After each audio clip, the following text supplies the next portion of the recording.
Hey everyone, it's Shawana with My Reality Crafts. I'm here with my April contribution to the Christmas Crafting All Year collaboration hosted by Scrap Passion 01, where we're basically making things, Christmas projects, to kind of get ahead of the game for this year.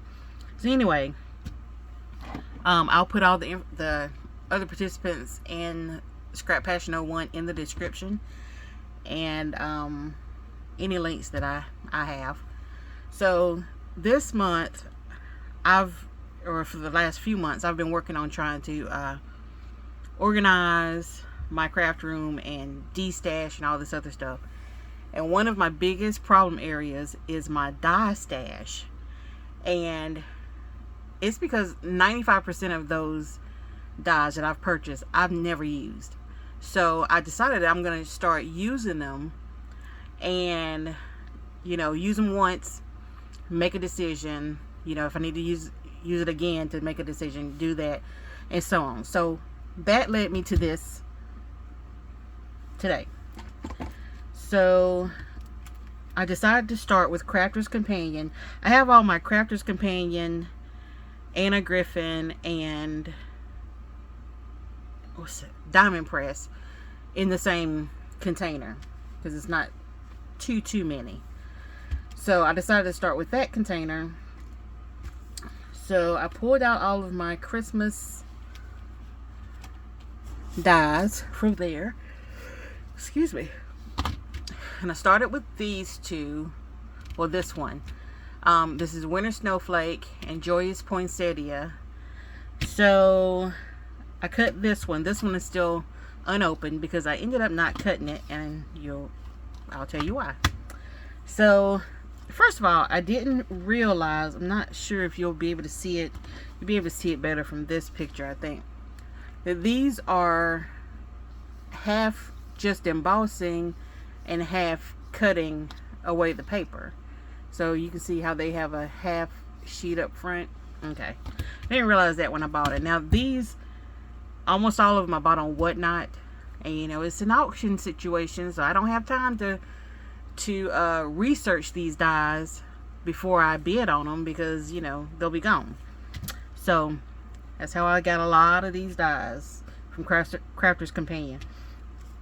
So anyway, the first time I cut it, I just kind of threw it on a piece of paper to see what it would do, and it's very pretty. I ended up cutting those away, and this could actually be used. I don't have anything to put it on, but this could actually be used in some way, and I will. So I did that, and then I decided to pull out a card. Now this die,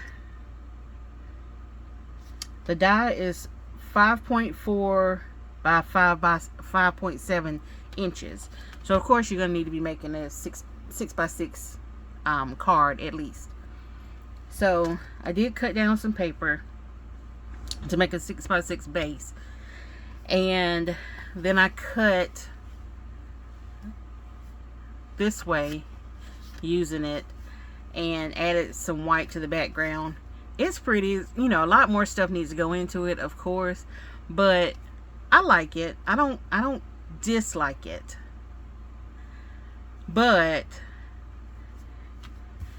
and that's great. So I decided I'm gonna keep this one for now, use it a few more times, and keep it for now. Probably not gonna keep it after I use it a few more times. This one, however, I haven't watched any videos to see what other people have done. So this is one piece, and it looks like maybe they cut it on white paper and did some inking and shading and all that stuff. So if it's the same here, I'm not going to do all that. Okay, it's still one piece. I have to figure out how to make everything different colors. I'm not doing all that. If it's too fussy, I'm not doing it. So gonna hold on to this one for a little bit, and I'm gonna get rid of that one. Okay, so that was that one. And then I have this one, Happy Christmas, Happy Xmas. People have different feelings about saying Xmas instead of Christmas. It is what it is, in my opinion. This one I had the same issue with. All these different colors, having to figure out how to make those different colors. I haven't watched a video on it. Just not that, it's not that deep for me. As you see, they have the gold stars in there and the berries and the, you know, but it's just these pieces. It's just those pieces. So what I did was I did cut, and by the way, this is 4.5 by 5, 4.25 by 5.5, and then this is just like a little bit, the matting piece just a little bit larger. So you're not going to be making an A2 4.25 by 5.5 card with this. And then I cut the Xmas part, and I didn't put it on, but here's what that would look like. I mean, it's not horrible. Of course, more needs to be done here, but I'm not loving it. So this one also will be going, and I thought about keeping it and just using this part, but even that, I mean, you really got to look at it for a minute to realize it's berries and holly leaves and so on. So that one's gonna go. I'm nothing if not a lazy crafter. Okay, so then I pulled out this one, Peace at Christmas. This one, all of these were closed, I mean brand new when I bought them, so I just opened them today. So this one, okay, I knew from looking at it that I was gonna like it because these little cutout areas, it's the same as the other one, you know, little surround, a cutout area, and then a word. These little cutout areas though, you can actually tell they're stars. And I can see using that anytime during the year without the piece. Find something else. The graduation is coming up. Find congrats. Put it there. You don't even have to have a die. You can stamp it onto, you know, a white piece of paper or whatever. So this is the card face that I made. And yes, I made some some critical errors. So it's not like perfect, but I still like it. Okay, and I think I'm gonna keep this one, even if I don't use, which even this looks great, but even if I don't use that, it's good for other times. Like think about Independence Day. You got your stars, you know, back it on red or black or whatever. So that one is a keep.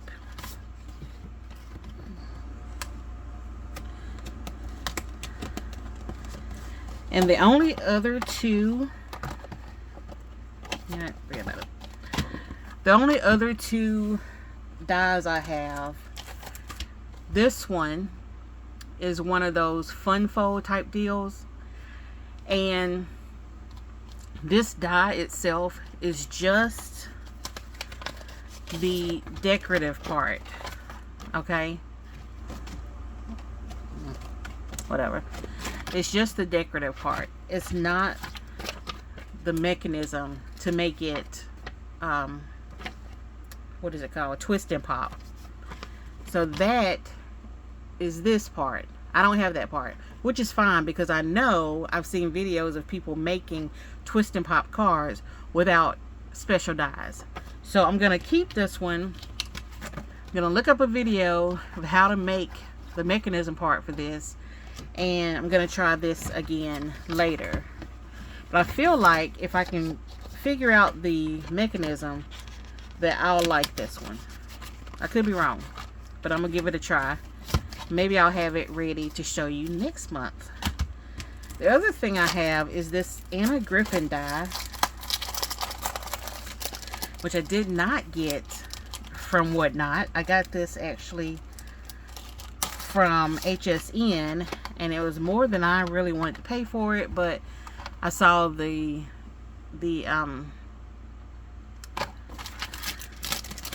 the examples, and I just loved it. So here's the kind of inspiration sheet that you get with it.